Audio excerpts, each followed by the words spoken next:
Okay, welcome back to another video. On this video we're going to be doing a review on the Sony ULT Field 3, which I've got in front of me here.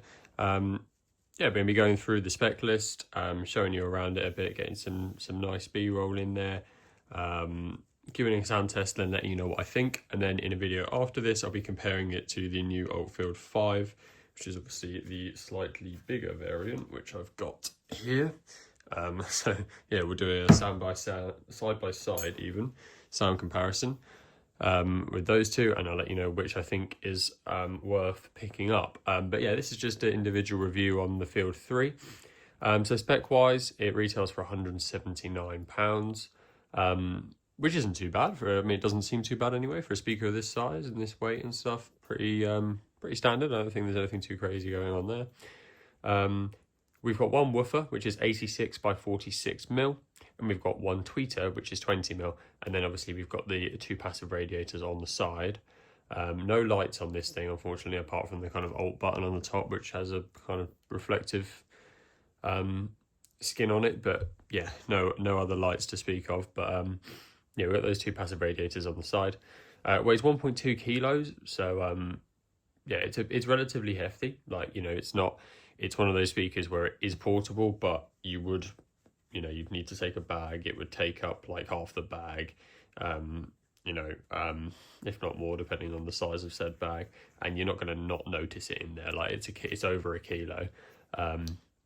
So it is going to be, if you're, depending on how you're carrying it and how long you're carrying it for, it is going to be a bit of a hindrance, but not too awful. 1.2 kilos I think is dealable with. There is also a shoulder strap on this, which clips onto these at the top the same way I just held up the ULT Field 5. It's the same mechanism and same strap, so you could carry it over your shoulder if you wanted to.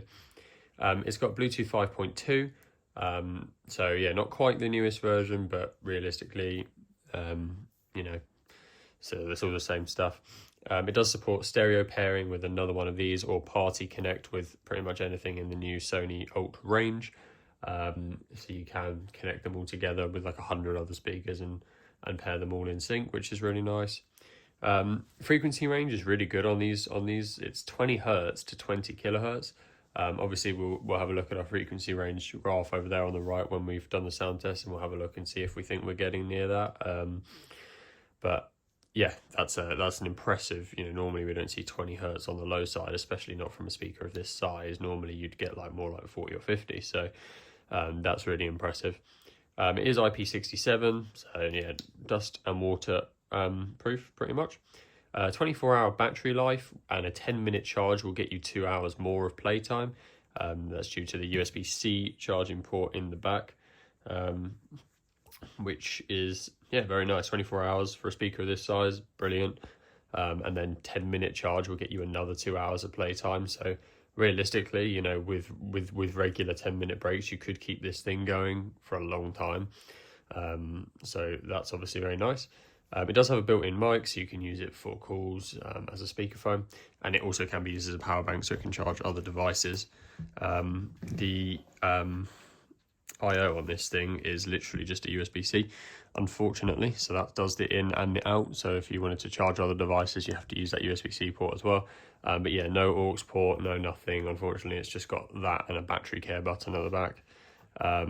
So yeah, unfortunately, no aux and no USB-A for those who want to plug in a kind of USB stick. But yeah, I guess that's what happens when you've got a slightly smaller speaker, is that you do miss out a bit on the I/O.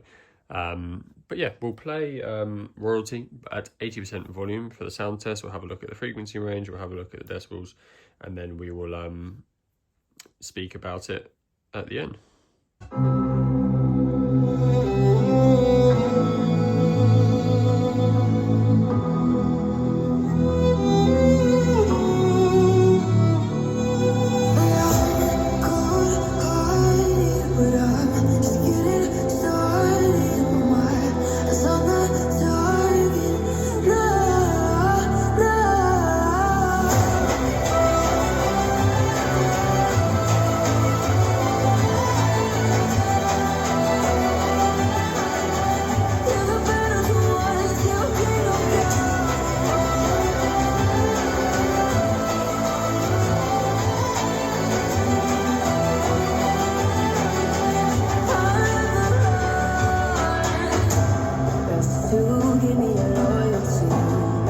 'Cause I'm taking the world, you'll see.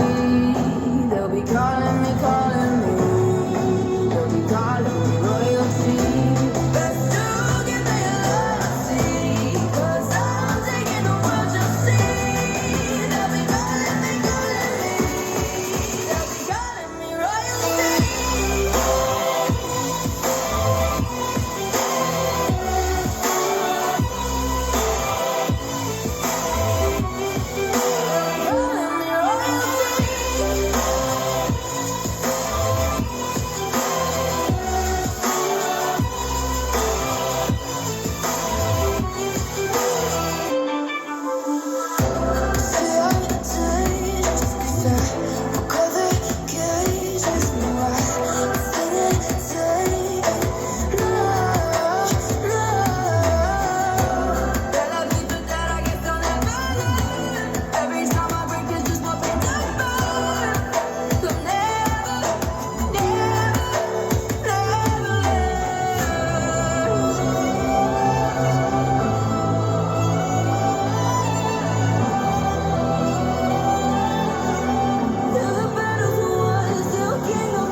All right, sound test over. So yeah, really nice speaker overall. You can see from the frequency range there that it's relatively balanced. It does tend to tail off slightly more at the higher ends, but we're still getting the 20 kilohertz frequency range out of it, and on the low end as well. It's hard to tell if we're getting exactly 20 because I haven't really set the scale up properly, if I'm being honest. But we're definitely not getting a steeper drop off as you might see on other speakers. And it's, you know, right up there till the end of the frequency range, which is nice. And then yeah, we get a bit of a tail off, but it's not too bad. It's still holding up relatively loud over here, which is nice. And yeah, nice and balanced, as you can tell from that as well. We were getting about 100 decibels here and there, but obviously the sound meter isn't right in front of it. But yeah, I mean, it's louder than you'd expect from looking at it. I really like this new gen of Sony speaker. I think they've done a really good job here. Like the build quality, everything about it is really good. And yeah, I mean the sound, there's nothing to complain about. I mean, on this model there's an alt mode, but there isn't alt 1 and 2. There's just alt on or off. I did have it on in that sound test. And I think because I like it, I think it does improve the bass, and it doesn't seem to negatively affect the rest of the audio quality, which is obviously important. But yeah, I mean, you're getting everything you want, really. There isn't a whole lot more to say about it. It's just very balanced, very premium sounding sound. The bass is very impressive for its size. I think for the price and the package you're getting here with the shoulder strap and all the specs, all the features, the waterproof, the long battery life, the fast charging, the built-in mic, the power bank, and just for the pure sound quality itself, and obviously the rest of the interaction and connection with the Sony infrastructure is, you know, for this price, I think you're getting a good deal. I think it's a nice looking speaker. It's a nicely built speaker. It kind of fits nicely in between being rugged and looking rugged, but also, like, you know, not just looking like a heap of like durable recycled plastic. It looks like a premium speaker. You know, if you set this up in the corner of the room, no one would say, oh, that's a little cheap portable speaker. Like, it looks like a nice home speaker as well at the same time, which I do like. And yeah, it's the complete package, really. I think this and the ULT Field 5 are easily Sony's best speakers to date. They're such a complete package. There's really nothing bad to say about them. Like, okay, they may be on the slightly pricier side, like 180, and then I think the Field 5 is 260-ish.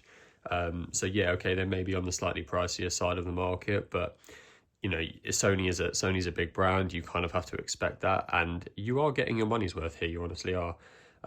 So if you're looking for a portable speaker and you're comparing this against the likes of the JBL Charge speakers, things like that, I think you've got a real contender here. Obviously, slightly depends on your application, whether you go for this or a JBL or something else, but I think this should definitely be right at the top of your list. And I think it sounds much better than you'd expect it to from first glance. So I'm really impressed with it. I've got nothing bad to say about it. If you want to pick one up, let me know what you think.